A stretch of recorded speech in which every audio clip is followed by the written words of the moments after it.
Nick Bosa called out the 49ers coaching staff after the embarrassing loss to the Cardinals, and Kyle Shanahan just clapped back in his Monday conference call. Is Shanahan beginning to lose the locker room, and is his seat warming up? We'll discuss that and more next on Cohn and Hensley.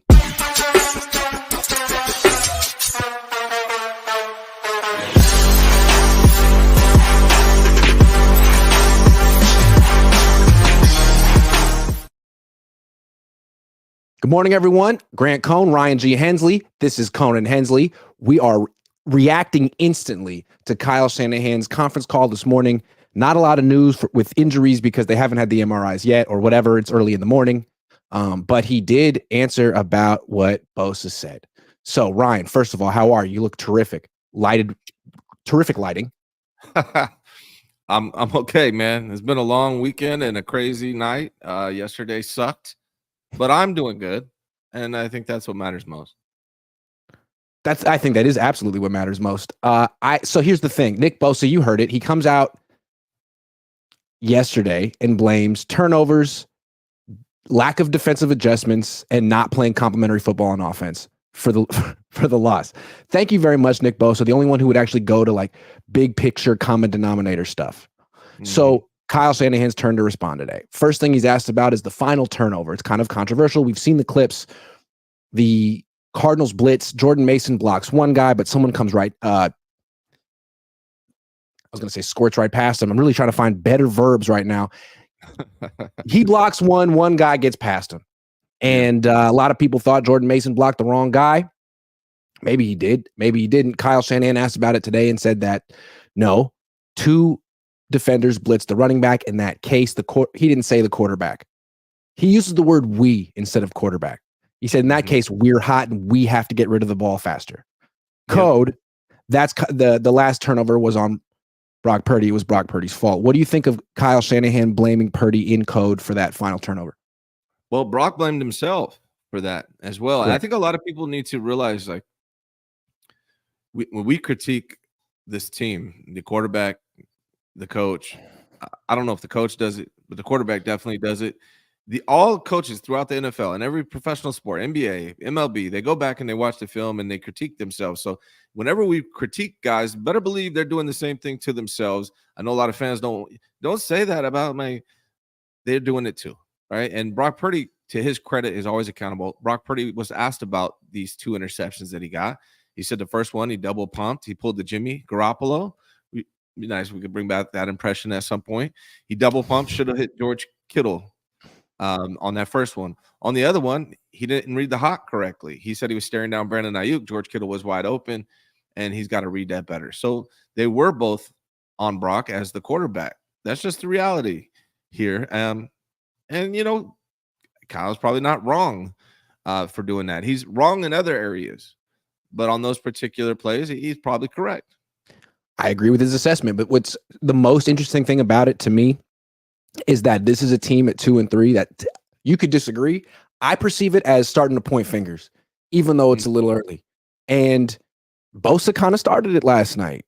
Lack of defensive adjustments. You don't have to be a genius to figure out who he's pointing the finger at. Complimentary football, pointing the finger at Kyle. And then turnovers, that's mostly Purdy, a little bit of Mason. So first question about the turnovers, Kyle agrees. Yeah, that's Purdy. So clearly, both Bosa and Kyle pointing the finger at Brock on these turnovers. And I wonder if the rest of the organization or locker room is starting to look at Brock like, dude, what are you doing? You're losing games for us. So I think there's some fairness to that. But here's where I have a problem, where I spin it back to Kyle, is what are we doing offensively this year? What happened to run first, play action? Now you're a drop back passing team. Why are you doing that? I have theories as to why you're doing that. But you're asking Brock to do something that he's never done before on the 49ers. He was never asked to be a drop back passer on the 49ers. He looks like Iowa Brock Purdy right now because he's being asked to do similar things, put the team on his shoulders, carry him. What happened to this genius system that Kyle Shanahan has, where everything's based off the run and play action or the quick passing game? These plays that Brock Purdy is either making because he has to or wants to, this hero ball run around, look like Russell Wilson highlight clip, that can't be an every game, multiple times per game thing. That should happen 2-3 times a year, not 4 or 5 times a game. So, yes, you can blame those on Brock, and there's some validity to that. But what happened to the 49ers offense the way they used to run it last year with Brock Purdy, the year before that with Brock Purdy, the year before that with Jimmy Garoppolo? Where is that at? Because you lost CMC, you can't do that anymore? Bullshit. There's something going on with Kyle where he's trying to switch up the offense. This is a running team that identifies as a passing team this year. That's not who you are. And I don't know if it's because all these NFL players and coaches are calling out Kyle saying you have no drop back passing game, Kyle. And then maybe Kyle's trying to prove them wrong. Maybe that's what's going on right now. I don't know, but this isn't the 49ers offense we're used to. So in fairness to Brock Purdy, you're asking him to do things that he's never done in the NFL this year. Well, we're going to talk about the Niners' identity crisis that Brock Purdy acknowledged himself in this show in a minute. I just want to linger one more second over when asked about when things go wrong with the 49ers. They lose a game and they get to the post-game press conference. You ask Kyle, what happened? Like, why aren't you scoring in the red zone? When you ask big picture questions about patterns that are been showing for weeks or years, like how come you can't finish? He refuses to answer those questions. He'll say, well, it's a different play every time. It's 70 plays. You got to look at each play individually. I'm not going to make any broad generalizations. He always does that. And that's sort of like how the team moves. They can follow his lead on that one. Bosa doesn't. If you ask Bosa a big picture question, he'll give you a straight answer. It's these things. And now Kyle Shanahan has to respond. And now Kyle Shanahan has to decide, is he going to agree or disagree with Nick Bosa? So he agrees with Bosa on the turnover. Then he's asked about the defensive adjustments. It was Eric Branch, San Francisco Chronicle says, Nick Bosa after the game said that he really feels the defense has been prepared for these games, but that sometimes they've gotten in trouble because they haven't made their correct adjustments. And Branch said, is that a fair characterization, a fair assessment? Kyle says, well, I don't see the exact quote in front of me, but from the way you put it, no, it's not fair. Like, for example, on that Kyler Murray touchdown run, that was just a mistake. They were 8 in the box, and no one accounted for the quarterback. And, Bosa said after the game that it wasn't his responsibility, but Kyle Shanahan didn't say this morning. I think it was Devondre Campbell's, but Kyle just left it up for interpretation. Like, the call was fine. The execution was not. And I just thought it was kind of funny. Like, he may have been pointing the finger back at Bosa because the run was absolutely at Bosa's side. According to Bosa, it wasn't his responsibility. It's Devondre Campbell's. Who has Devondre Campbell out there for 5 games when it was evident after 2 games that he didn't belong out there? That's on Kyle Shanahan because he decides personnel on offense and defense. So that's a Kyle thing. It does seem like teams, the coaches and the players are starting to point fingers at each other. And that's what happens when you start to lose. And if they lose against Seattle, you're going to see that even more. One thing that I thought was super interesting, Charvarius Ward's quote, which was, we're not playing. Well, first of all, Charvarius Ward, Demo, Nick Bosa all said things are weird for whatever reason. Things are weird this year, right? And then, but the really cool quote was Charvarius Ward said, not cool, but most intriguing quote. Charvarius Ward said, I'm not playing at the level I'm used to playing. And people asked him why. Well, I know why, but I don't want to talk about that. Charvarius Ward said that. So what does he not want to talk about? It's got to be, I'm assuming, either a player or a coach he's blaming and doesn't want to throw them under the bus publicly. Yeah, it sounds like he doesn't like the way he's being used or what he's being asked to do. Right? That's what it I mean, what else would he not want to talk about? Yeah. Yeah. So if it was him, he would just talk about it. Like, we know that Charvarius Ward has always been a good cornerback. But last year when Steve Wilks got here, and Steve Wilks, he may not be the greatest defensive coordinator, but he is an excellent secondary coach. He's a terrific defensive back coach. And it's no secret that Charvarius Ward had by far his best season in the NFL under Steve Wilks. And halfway through the year, Steve Wilks was moving him around, having him shadow the best wide receiver on the other team, playing the left side, right side, and he rose to the occasion. They're not doing that with him this year. And I don't know, he's not looking like the guy he was last year. So maybe that's one small thing. And then when Bosa talks about adjustments, isn't that what Brandon Staley's supposed to be here for, right? He's the big picture guy. He was a head coach. He's right. It's supposed to be. I mean, Soren. You have 2 guys who could think of, and neither of them have any adjustments. It does seem like the Cardinals were able to find more things that worked as the game went along. They stuck with the running game. And the Niners weren't able to make an adjustment to stop it. Now, maybe Sorensen would say tackle better. Follow your assignments. Fine. But I don't know. I'm not really here to say who's right. I'm just pointing out that this team is starting to point fingers at each other. Well, I'll give my opinion about who's right and who's wrong. I mean, first of all, the personnel out there. Devondre Campbell should not be starting on this team. So that's first and foremost. So whoever's decided that that's the guy they're going to go with, that's a mistake. So that's on the coach. But we can all agree this roster is pretty talented. They're one of the most talented throughout the NFL. So if you have a very talented roster and you're losing to teams that have less talent than you, that's coaching. There's no other thing. There's nothing else to talk about. I coached basketball for 10 years. If my team was better from a talent standpoint and we lost, that's on me. And I would take accountability for that. That's what's going on. You have a more talented team losing to teams with less talent. That is coaching, plain and simple, period. There's nothing else to even discuss. Yeah, and if you look at the last 3 losses the Niners have suffered, Chiefs, well, they've had 4 now. So 3 of the last 4 losses, Chiefs, Rams, Cardinals, they had 10-point leads in the fourth quarter and blew it, or in the second half. So what they do is they can't finish, and they lose to they were better than the Chiefs. They said it, they know it, and they gave it away. They gave it away against the Rams, the Cardinals. Like, that's who they are now. And maybe like the fact that they're not making the right defensive adjustments is part of it, but we've got like 2 different defensive coordinators spanning this pattern. It's coaching, and the players know that. The players know that. That's why they're saying the things they're saying. Adjustments. That's not on players. Players don't make adjustments. Coaches make adjustments. I don't want to talk about a thing. That he's either blaming it on a player on the team, which I doubt, or he's blaming it on the coaches. All is well when you're winning. When you start losing games, especially games you're supposed to win, things start turning up. And especially coming after a Super Bowl loss, the way they lost it, Super Bowl hangover is real. And if they don't start winning games, particularly this Thursday, it's going to be rough around Levi soon. Van says, why does Purdy keep getting hit on the same elbow? Well, there's a guy named I won't talk about it. It's not on Colton. No. Double B Studio says, why is SF in a Super Bowl slump and not the Chiefs? Because they won. The Niners have the Super Bowl hangover plus the Madden curse. Zach Rivero says, swear if I see Kittle celebrating during another fumble. That game was an easy win, and we do what we always do and celebrate too early. So on that play, Trent missed this assignment. Kittle got pancaked. Kyle Juszczyk gave up on the play. And Jordan Mason fumbled, but, he didn't have much of a chance on that one. The fumble, sure, hold on to the ball, but Kyle Juszczyk stays with his man. There's no fumble there. If George Kittle blocks his man, there's no negative loss there. So it was a horrible effort from all of them. True. Richie says, will Denise and John let this season play out, or do you think they could pull the plug on Kyle Shanahan regime before the season is over? I don't think they would pull the plug before the season's over. No, they wouldn't.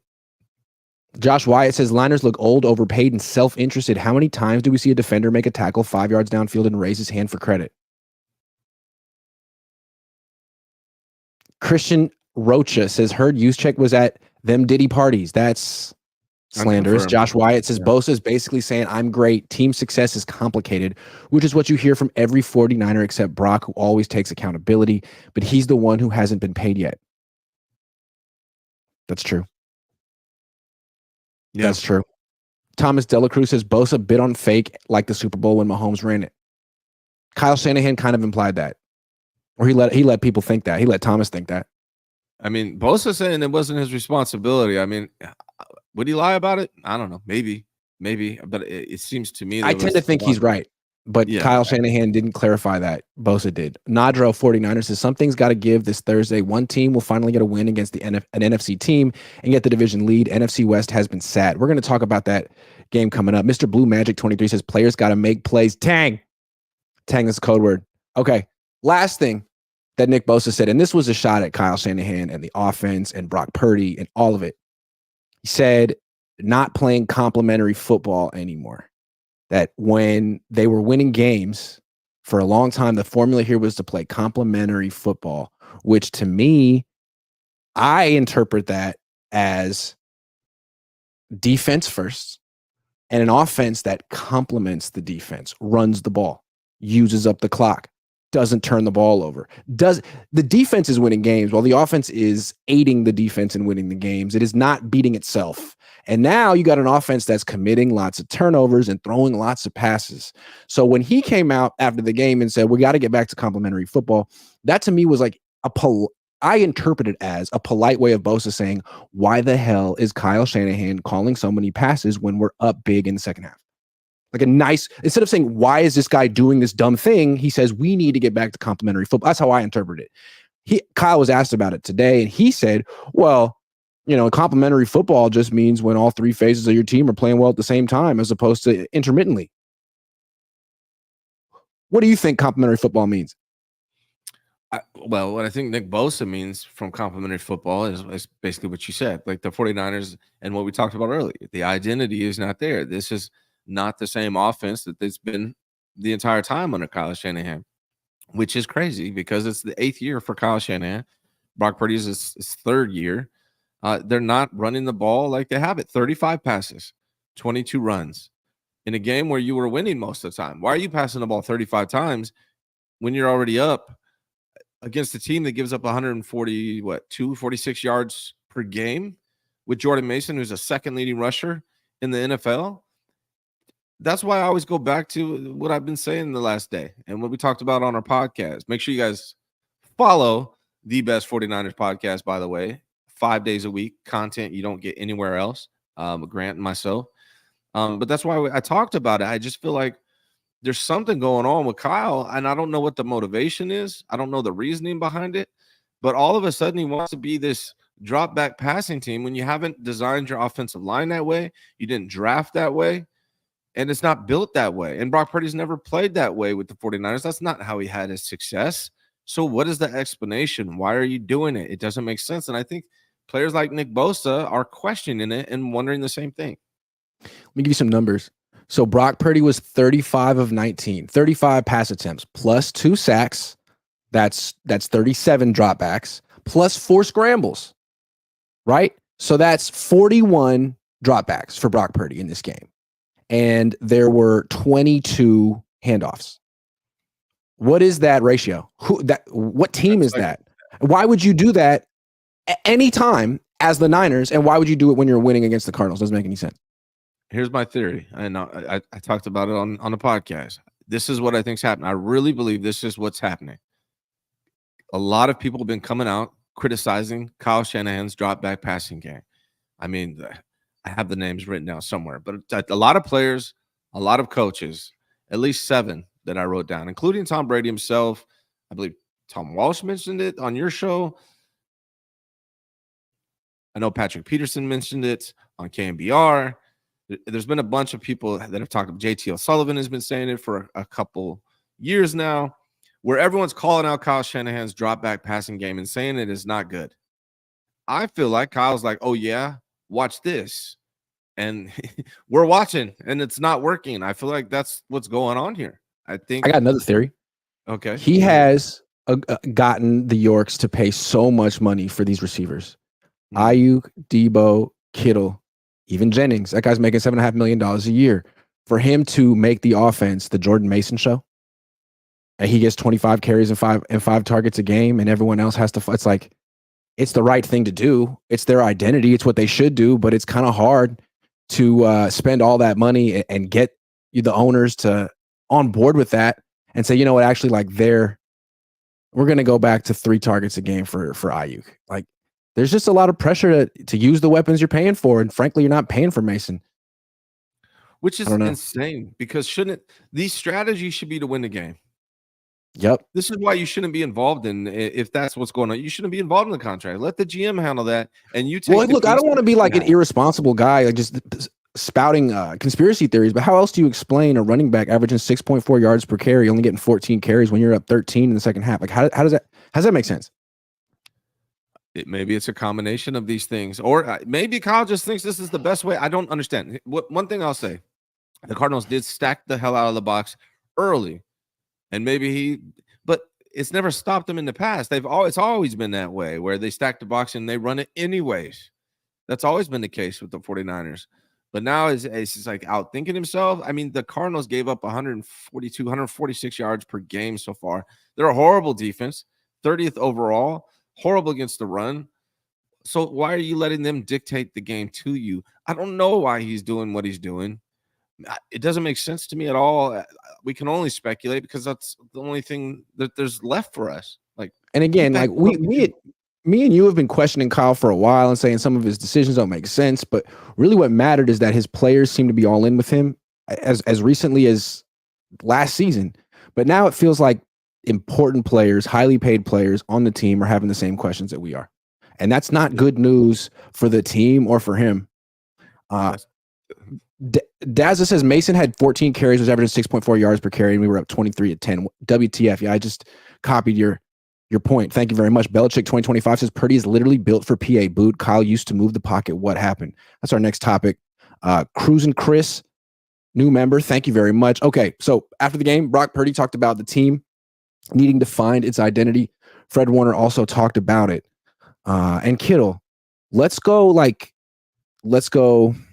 one by one. What is the identity of the defense? What did it used to be, and what is it now? It used to be a run stopping defense. Yeah, nobody could run against the 49ers when they played the 49ers. That was their identity, and they would hit you hard. Dre Greenlaw was an intimidator, and they don't have either one of those things anymore. They don't stop the run, and they don't have any intimidation factor anymore. So that's what it was, and what it is right now. Is add to that real quick too. To me, what they had in 2019 always was a great D-line, dominant. I mean, they had Buckner and Armstead. Then they drafted Bosa and traded for D Ford because they said they wanted to close games. They wanted to finish games, and they wanted to be able to do it with a dominant four-man pass rush. All four guys were guys who you could argue demanded double teams. Like, they don't have that anymore at all. They have a defense that it's hard to say what they do well. They're not awful, but they're not really excellent at anything, at any position group, at any particular thing. Yeah, they don't have one position group that's sewed up, right? When they had Warner and Greenlaw, your linebackers are sewed up. You're solid. You know, when they had, back in the day, Bosa, Buckner, Armstead, like you knew that D-line was what it was going to do. Mm-hmm. Now you came into this and you thought, Ward and Demo, they might be the best position group, the corners on this team. They might be still the best position group, even though Ward hasn't had his best season so far, according to him. Then they got Huff, who's coming back off this injury, doesn't quite look as like himself. Then he's injured again. Then you got this young Malik. I like Malik. I think he might be one of the best safeties on this team, honestly. I haven't been completely impressed with Jair. I'm a little disappointed from Jair. So what you're seeing is a lot of holes, is my point. You're not seeing this solid throughout defense, and you're constantly switching defensive coordinators. You're switching up your style with Wilkes, then you're going back to your old style with Sorensen, and you got defensive players speaking out on it. It's messy. This is what happens when you lose. It gets messy. Yeah. It used to be a bully of a defense, just so tough in the front seven against the run with the pass rush, and now it's looking like a pretty soft defense. That's the identity of this defense. To me, it's soft. All right, offense. The identity always was run first, play action second, play action passes that look like runs, hard to decipher, wide open guys, not a lot of drop back passing, and not a lot of off script stuff. Now they lose interest in running the ball when they're up. They don't really do play action very much anymore, and every other play is Brock Purdy just ad-libbing. What are you seeing from the offense's identity? I mean, you just said it. It doesn't have one. It doesn't have one. Who are they? I think they want to be something they're not. They weren't built for that. You built this entire team. Like, you've laid out your philosophy for why you draft the offensive line that you draft, because you want to run the ball, and that's, a specific kind of offensive line so you can run the outside zone. That's why you drafted offensive line. You drafted yak guys for that reason. You got Deebo Samuel, so you can short, quick passes, give them the ball and let them run. Right? All these players and the way you built this team were for one identity, and then you abandoned the identity this year and try to spin it the other way around. So you have no identity. Wasn't Tom Brady talking about this on the broadcast? Like, where are the play action passes? I think of this as a play action passing team. Where is it? Yeah, everybody does. Okay, Yeah. so let's talk about. I asked Kyle Shanahan about this a couple of weeks ago. I said, "You're calling play action much less frequently than in the past. Why is that?" And he basically said, "Well, we're not getting the looks we like to throw play action against." So it seems to me that you could argue whether or not they should be calling it more, but from the play caller's perspective, he's not comfortable calling it. He's not getting the looks he wants. And so if that's all it takes to shut down the play action pass, give him a look, then Kyle needs to adjust. And so far the adjustment right now is Purdy, just make a play, be a hero. That's not scheme. That's 100% Purdy, and it's not an efficient way of playing offense. And he's going to get hurt if he keeps doing that. And if you want to run play action, you have to run. You have to run the ball for play action to be effective. You can't just come out and run play action if you're not running the ball. So the discipline and the fortitude, the identity of running the ball, regardless, bring your 8-man fronts. We don't care. We're going to run the ball down your throat. That has to be identity if you want to have a good play action game. And they just gave up on it for whatever reason. Why? Because CMC's out. Jordan Mason can run the ball just as good as CMC. He's not as good as CMC, maybe on the big breakaway plays or in the passing game, but running the ball, I mean, he is showing you he's a second leading rusher in the NFL. They have to stick with the run. They need to bring in another running back too, because Isaac Grindos runs straight up and down. I don't think he's a good RB2. They need a deeper running back room right now, and they need to just run the ball, play action, and that's where we get our plays. And then in the passing game, it's a quick passing game. You don't have the offensive line to do this stuff. You can't ask Brock Purdy to be somebody he's not. They have to get back to what they were there to that. That's what Kyle Shanahan should be doing this week, Grant. He should be saying we need to get back to our identity and get back to it. Sure. And maybe they will. Maybe they'll figure out how to win games again, and they'll go on a run. Or maybe this is the Niners' identity. They're a mediocre team. They are old. They're not as good as they think they are. They make mistakes. They make excuses after losses, like Diamondor Lenore says the other team got lucky. It's like the second time he said that after a game. They want to be famous. They're a team with a lot of podcasts and side projects, and it's just not a team full of like football players anymore. I mean, Brock's a football player. Jordan Mason's a football player. Juwan Jennings a football player, but it's like so many other players are like more than that. I don't know. What is that their identity now? No, you need the young, hungry teams. You need the teams that want it. And you have these guys that have just been through it and back and failed over and over again at the highest level. And to expect them to be those same young, hungry dudes when they're paid and they've already been through so many postseasons and reached failure at the end, I think it's just honestly, they need some kind of restart, refresh. Maybe it's the players, maybe it's the coaches, maybe it's both. But if they don't get on track here soon, if you think that you're hearing a lot of players throwing coaches under the bus, coaches throwing players on the bus, if they don't win in Seattle, it's just going to get worse. And then they got the Chiefs and the Cowboys. It's rough. They got a tough schedule ahead of them. Like a lot of the teams they played already are pretty easy compared to what they have coming down the road. They have to figure this out right now. Kyle needs to take control of this team and be a leader and get back to your freaking identity, what you've built this team to be. And you're abandoning it. It's horrible. Are the 49ers a tough team? Yeah, the 2024 49ers. You don't think of them that way anymore. No, you don't think of them that way anymore. They can't stop the run. Are they a resilient team? Obviously not. I mean, they have very basic things they need to answer about themselves before they haven't even figured out how to get in the end zone when they're 6 yards away. But they're not even at that level yet. They're trying to find basic toughness.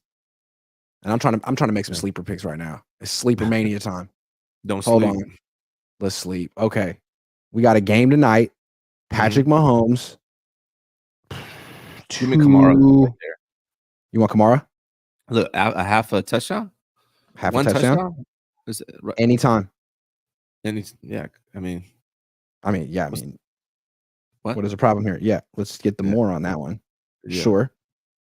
Travis Kelce, Patrick Mahomes, Kareem Hunt, Butker, Carr, Butker. No, I'm not. I don't know what to expect out of that guy. Okay. Let's go Kelce. Anytime. anytime. It is Monday night. Maybe He hasn't scored a touchdown yet. He's got to get one tonight, right? Monday Night Football. The Swifties are watching. Got to get one. Okay, Mahomes, 232.5 passing yards. I'm gonna say over, man. It's Monday Night Football, man. Patrick Mahomes is one of the best quarterbacks in the NFL. He's struggled. He's the best quarterback in the NFL. He's had a bad season so far. He's gonna get back on track at some point.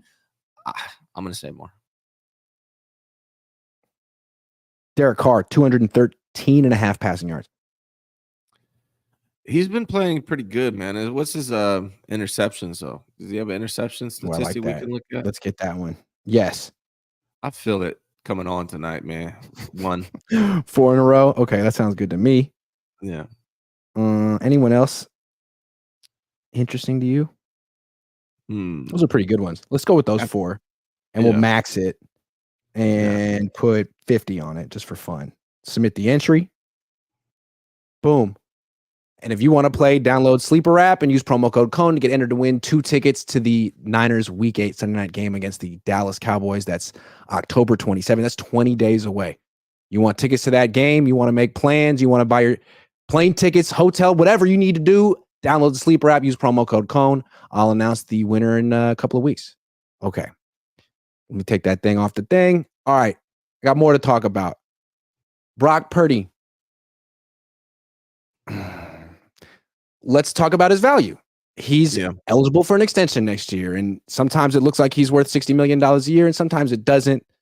We're 5 games in. He's 2-3. He has 6 touchdown passes this year, 4 picks, 2 fumbles lost. So that's 6 touchdowns, 6 turnovers, 5 games. Is his stock up? Is his stock down? How do you assess him? I mean, it can only be stock down. It can only be stock down. If we're being honest, like he might get that money because what's the alternative? But it has to be stock down. He's not playing like he was. He's trending 20 touchdowns and 21 turnovers. He has, I believe, 20 touchdowns and 21 turnovers. That's what he's trending right now. That's not good enough. His numbers are down from last year outside of yards per game. Yards per game is up. Everything else is down. Who cares about yards per game? I don't. How are you converting? Are you putting up touchdowns? When's the last time he had 2 touchdowns in a single game? I think Jesse's been talking about this. He did it. He did it against the Rams, but that's it one time. Well, I mean, I'm sorry, 2 touchdowns, no turnovers. When does that happen? It's been the Rams game, but again, like that was it. Oh, he had a fumble in that game. True. Yeah, he had a fumble in that game. Yeah, 2 touchdowns, no turnovers. I think it's been Jesse was talking about. It's been like it's been a while. 10 games, 11 games, something like that. It's been a long time. Yeah, it has to be stock down. I like Brock. I like his leadership. I like his personality. I like Brock in the Kyle Shanahan system under that identity that we have all come accustomed to. I like the aggressiveness I've seen from Brock, but it all has to be balanced. This scramble around and highlight play Russell Wilson type stuff that we've seen. I'm not a fan of it. Like, stay within the system, take your shots. You've proven that you can go deep. To me, he has to be Brock Purdy from last year. He can't be this Brock Purdy that we've seen this year. It is stock down, and it's not as good. You're losing, right? Everyone attributes quarterbacks wins to quarterbacks. Well, he's not winning right now. They're 2-3.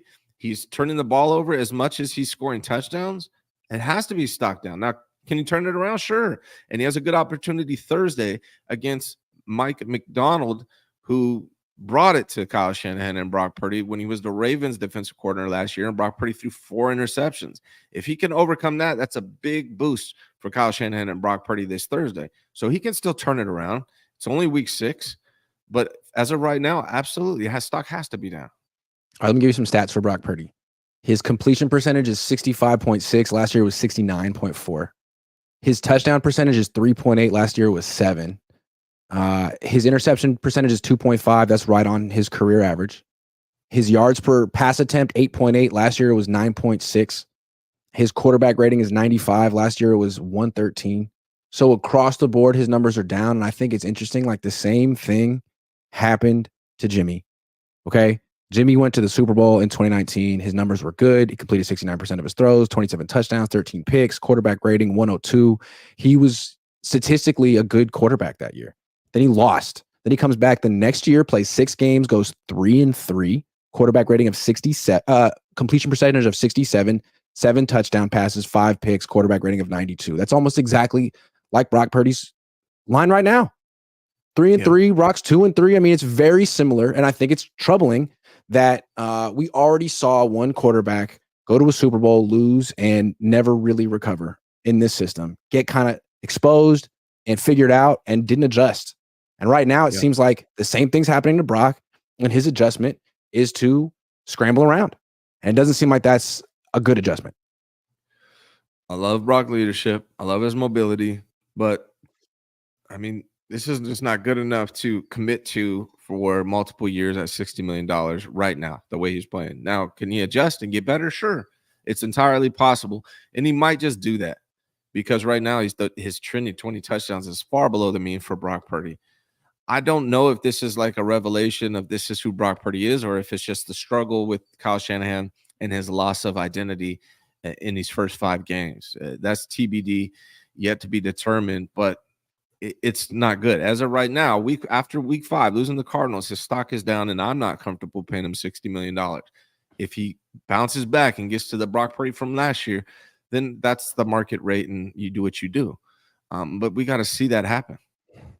I think the loss of Christian McCaffrey is exposing Purdy to a degree. I think with McCaffrey on this team, Kyle talked about it a lot. Defenses would really overreact to him in the passing game and they would double cover him a lot, and his presence on the field would create openings for other players. Kind of like how call it gravity, kind of like how Steph Curry does that for his teammates. I think Christian McCaffrey did that a lot, and I think Brock Purdy was really good at finding the open guy, not forcing it to anyone, taking what the defense gave him, which was a lot. Now that's not a factor anymore. McCaffrey's not out there. People aren't as open. He has to play real quarterback, real NFL quarterback. It's not just find the wide open guy anymore because he's not out there. And the results are Jimmy G-esque. Well, if the loss of CMC makes you look bad as a quarterback or as the head coach who's supposed to be an offensive genius, then you're not an offensive genius and you're not a quarterback that deserves $60 million. Again, it's early.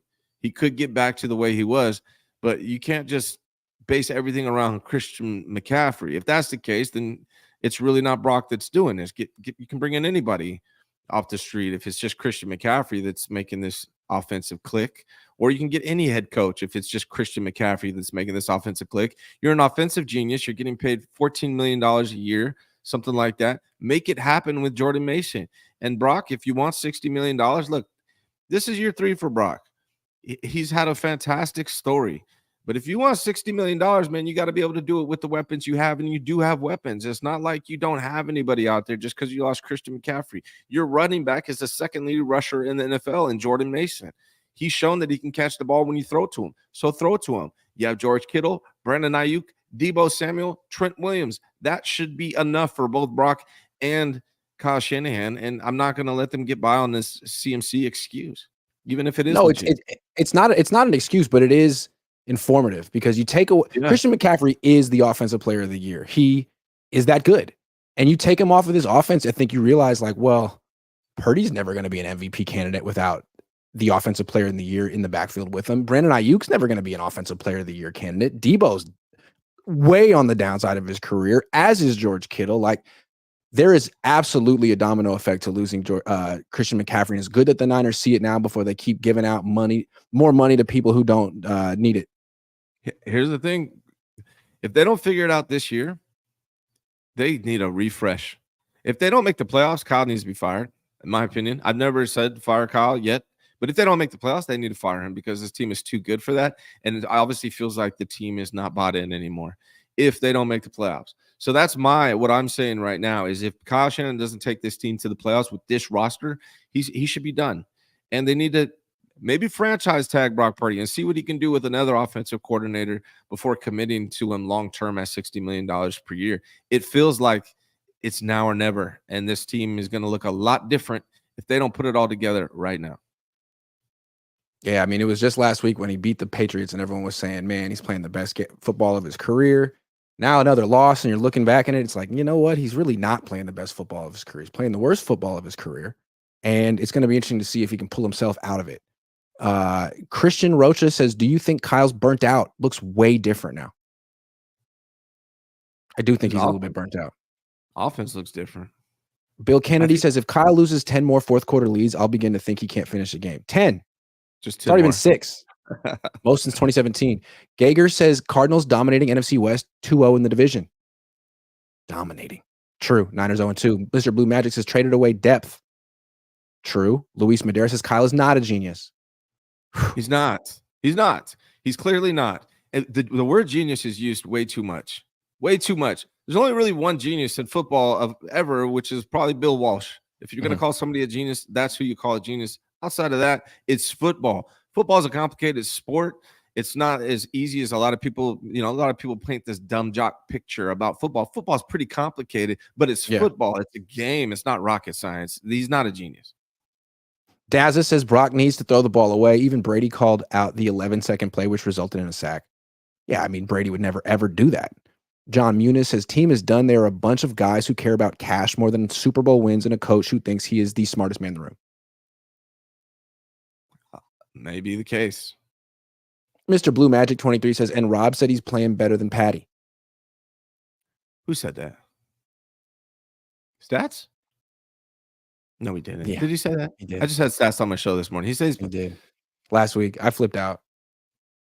No, I know you have a show. Said, well, he's playing better than Mahomes. I was like, well, he's not. He's like, well, he objectively is. We have a show with him Wednesday. I just said stats. Love stats. He was just there, but I love stats too. Ryan, I bet you won't dink and dunk Purdy back.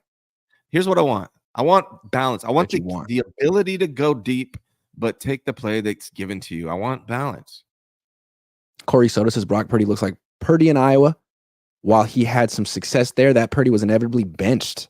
Dropped INTs matter because they show a proclivity. In retrospect, there wasn't a lot of serious coverage of training camp this year. It was just a bunch of ha, Niners are great. Purdy's great. Doesn't matter what he does. Not from you, but from the people credentialed. Sean Shepard says, hey, I instilled security cameras near my locker room. Grant, you travel through Santa Clara, Ukiah. Who knows where else? Stop, get some help. Quit encouraging him, Ryan. His passing game is caca. Shout out to Sean. Big Tim says the offense was supposed to evolve with Trey. Okay. Let's talk about the evolver. Kyle Shanahan. Is his seat warming up? 2 and 3. Bosa throwing him under the bus. What do you think? Yes. And this team has to make the playoffs. They have to. They are too good not to make the playoffs. If you don't make the playoffs with this team, you utterly failed as a coach, and it's year 8. Absolutely, his seat will warm up if he doesn't do that. That's the standard for me. You have to at least make the playoffs. No excuses. I don't care if CMC's hurt. I don't care about the holdouts. I don't care about nothing. You have a really talented team. When you have a talented team that's underperforming, that's always on coaching. And yes, 100% his seat is warming up. I think it is too. And I think you could say, like, for years I've been saying, man, this guy's holding him back. He can't finish games. They're underperforming. But all that really mattered was if his players believed in him. And it seemed like they really played hard for him through the NFC Championship game last year. Well, I guess we started to see little cracks of effort on the defense, but now it feels like they have as much. I mean, I can't prove it, but it seems like some of the players question Kyle as much as I do. I wonder if Nick Bosa is watching right now being like, yeah, I agree with Ryan and Grant. They really make some good points. He might be. Probably is. I like to believe he does. Sit there. Shout out to Nick. What's up, Nick? What's up, Nick? Yeah.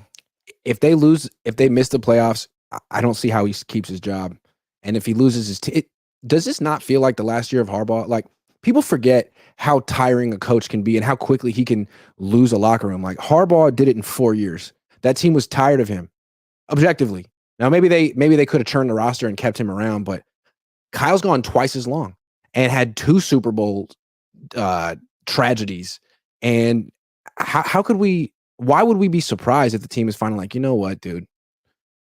We know who you are. We know what you're about. You're not going to change. This issue finishing out games, it's your issue. It's your pattern, and it dates back to your days in Atlanta, and we know that. It's becoming obvious. So Kyle has a choice here. You get the team back on board and to believe in you, and you get back to your identity, and you start winning games, and you get to the playoffs, and you make a run. That's your choice. The other option is they move on. I don't see them keeping Kyle Shanahan around after losing or not making the playoffs. I don't see it. Even Jed York, as much as he seems to be in love with Kyle, has to come to that realization. I think things are changing. All this money you're handing out, and then you're not winning, that doesn't add up. I mean, you could fire or trade Kyle Shanahan after this season and hire the offensive coordinator from Detroit, Ben Johnson. And then for a defensive coordinator, who knows? Maybe Robert Saleh will be available. Maybe you could bring him back. He seems like he still can coach a defense. I don't. There will probably be options, but it seems like the whole thing of, oh well, Kyle. If you don't want Kyle, what do you want? Chip Kelly? You want Jim Tom Sula back? Like, no, I think the 49ers. I mean, unless I'm wrong, and everything would just fall apart, they'd have to rebuild from scratch. I think the Niners would probably be a attractive destination for the top coaching candidates out there. Man, go get Flores. Make him the head coach. You got to somebody. Ben Johnson would be great. But here's the thing. Like, what about Brock? This team doesn't make the playoffs. What do they do with Brock Purdy?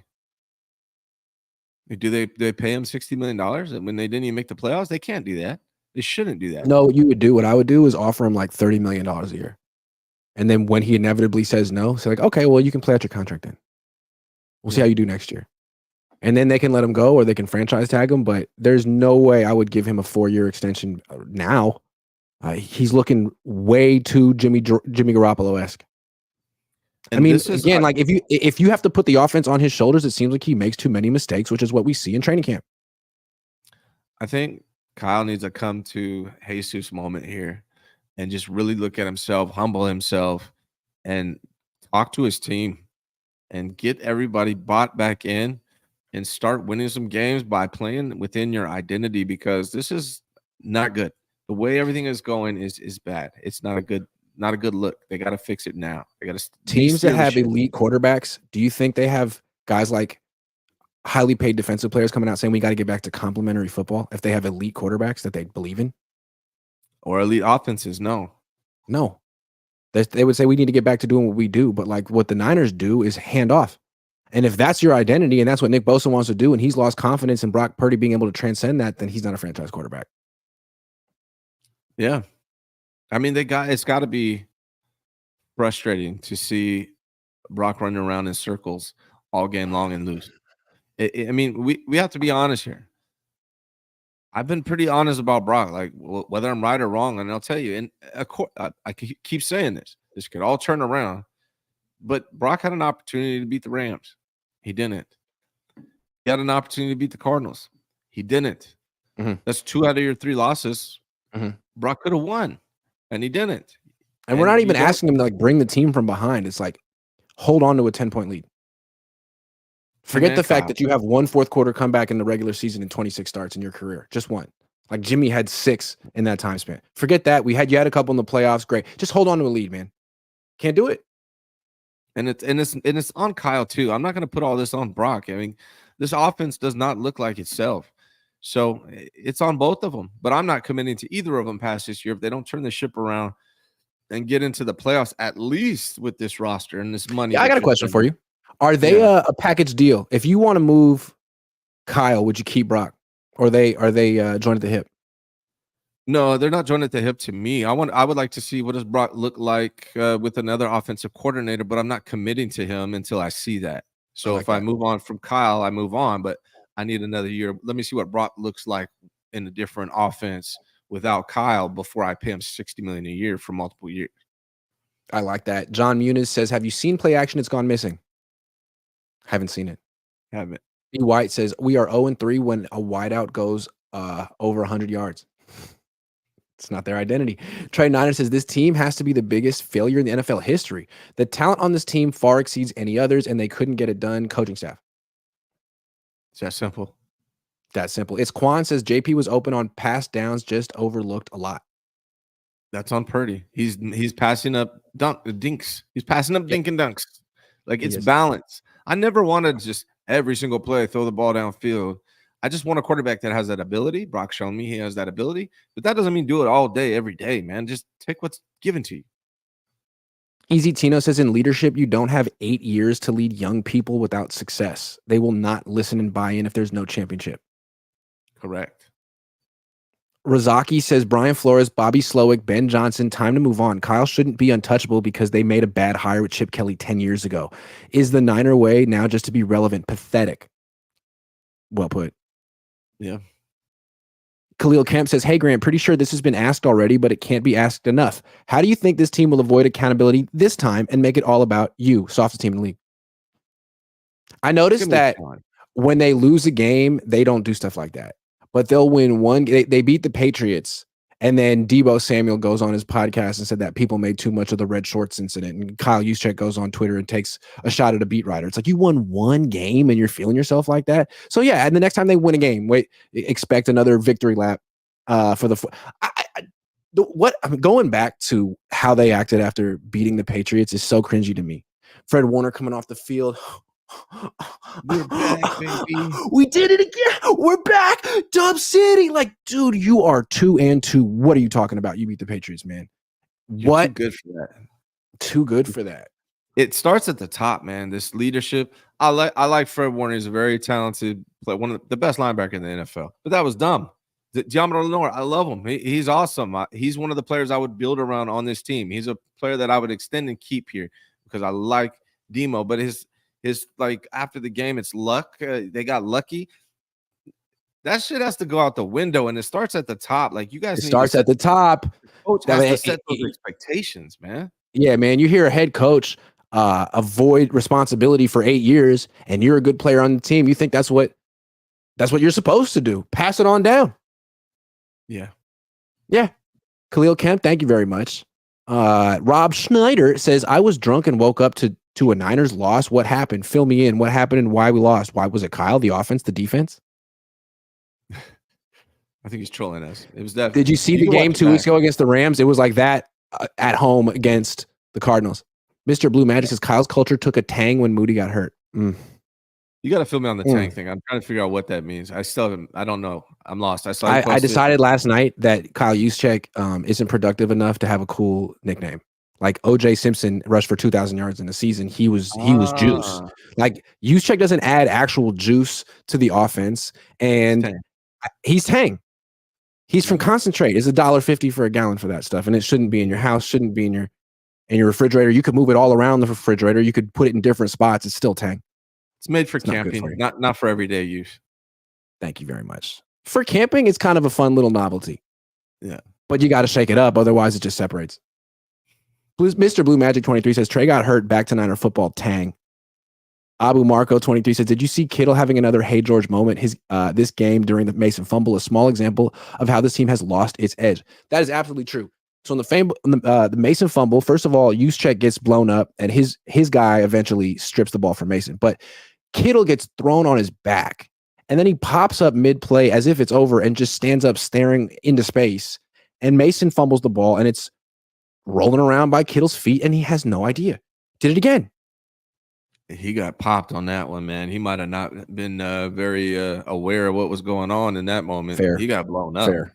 Yeah. John Taylor says, fire Kyle, start rebuild with Belichick. I would rather go Flores than Belichick.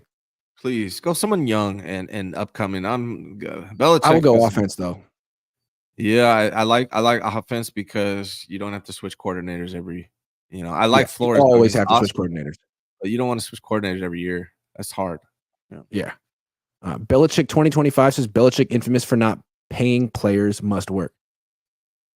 Progot Flow says, I feel like Kyle Shanahan is airing it out because he wants the offense to score and look as dynamic as it did last year with CMC. I don't think he feels they'll score as much this year running the ball without CMC. Why do you feel that way when Jordan Mason is averaging just as much yards per carry anyways? Like, run the ball. Run the ball. Okay. Today's Monday. On Thursday night, the Niners play the Seahawks. The Seahawks technically are in first place in the division. They're 3-2, but they just lost yesterday to the Giants, and Daniel Jones absolutely lit them up. 109 quarterback rating, 2 touchdown passes, and no picks. What are you expecting in this game?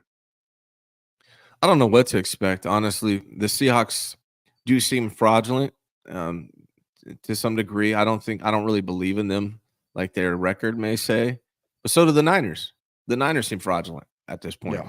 So it seems like 2 fraudulent teams, and we'll see what happens. But it would be a big boost for the 49ers to beat them because they have this Mike McDonald guy. If they beat the Seahawks, they technically could be in the NFC West, first place in the NFC West, which is crazy.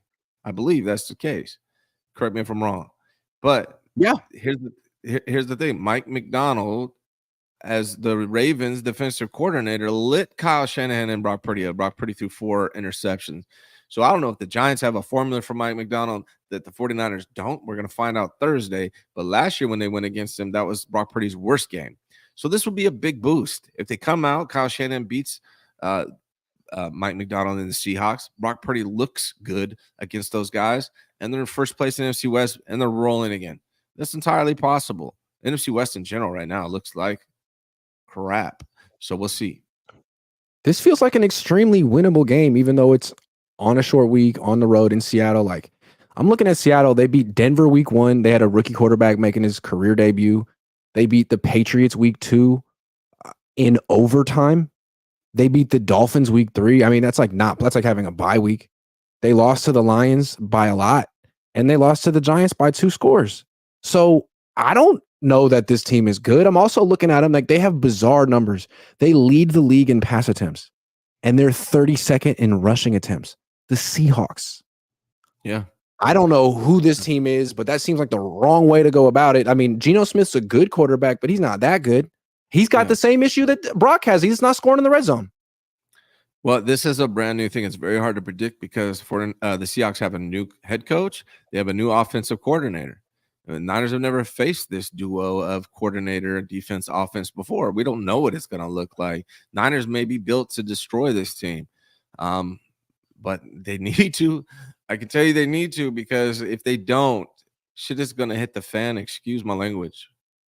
Yeah, and if the Niners if the 2024 Niners show up, the one with the lack of identity or the wrong identity, what they'll do is they'll play good defense for a half, and then they won't close. And then all of a sudden, Geno Smith will get confident. It's like, oh, I've played like crap all game, but I'm only down 13, and we have 2 quarters left.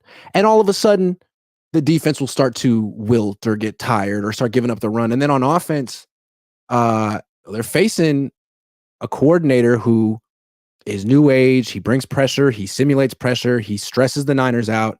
The Niners do not do well against this time. They do well against the old Seattle scheme, which is what they use.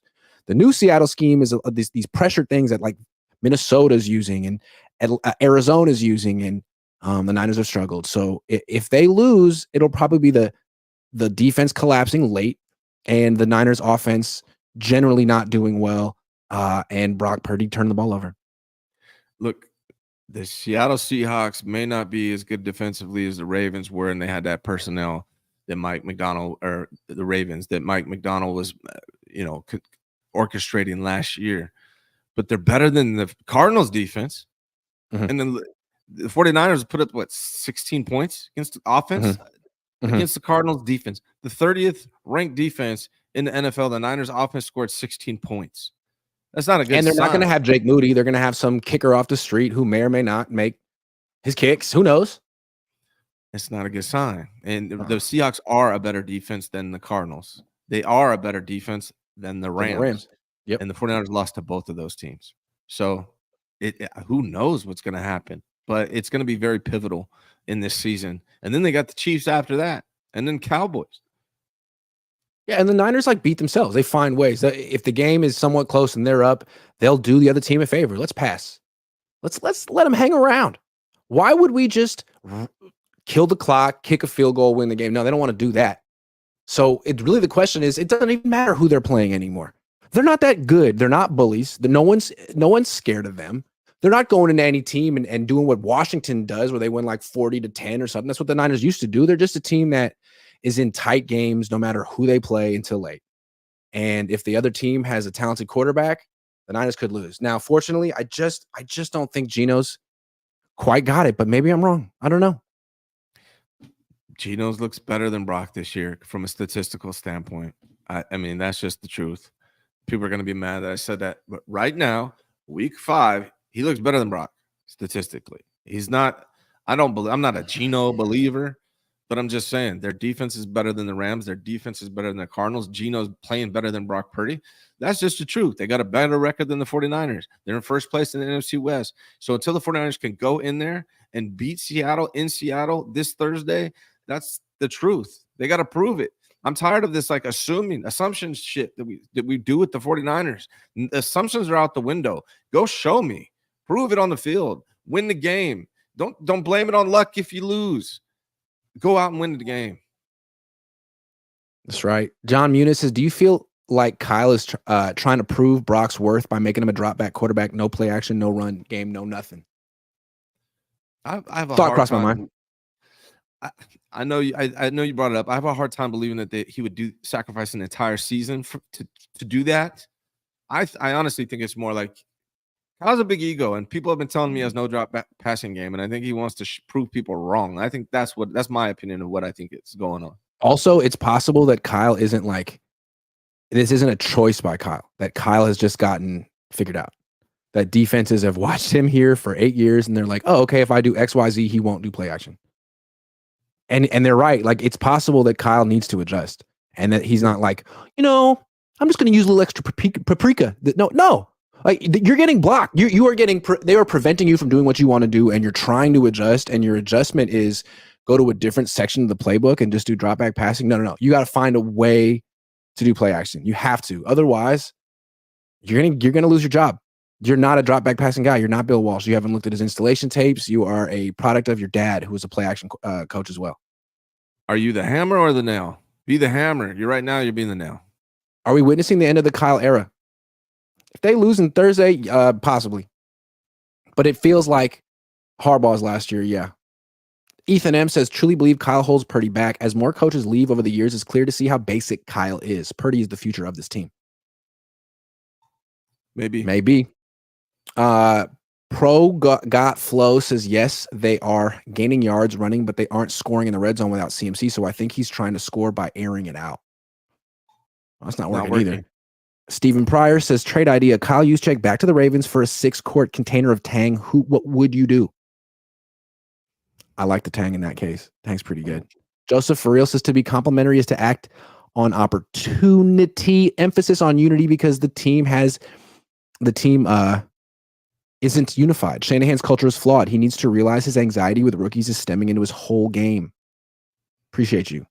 Mr. Blue Magic 23 says, Kyle has created an entitled, inner divided culture based off mediocrity by favoritism, sit younger, good players, and playing his favorite players. Entitled, inner divided culture. Interesting. Dazza says, watch the Bengals versus Ravens game. That's what elite quarterbacks look like. BP not worth $60 million. Not right now. Everything I said, I do want to say this. I said a lot today on the show. It's an immediate reaction to the Cardinals game. They can turn it around. It's only week 5, so I'm not putting it past them to do it, but this is how I'm feeling right now. Yeah. Willie Payne says, Grant, new member here, you bodied Kyle Tang earlier. Thank you very much. Yeah, I mean, I have no doubt that the Niners can look really good this week against the Seahawks, but like how long can they keep it going? And they really haven't had a really dominant game yet this season. They played well against the Jets, but they had the same issue in the red zone in that game. They let the Patriots hang around. Last year, they were just destroying teams. Eagles, Cowboys. They did it. Did it to the Jaguars. Can they still do that? Do they still have that gear? Week 1 against the Jets, against the quarterback that didn't play one preseason game. They're better now. They still suck. They haven't beat anybody to brag about yet. You beat the Chiefs. We'll talk.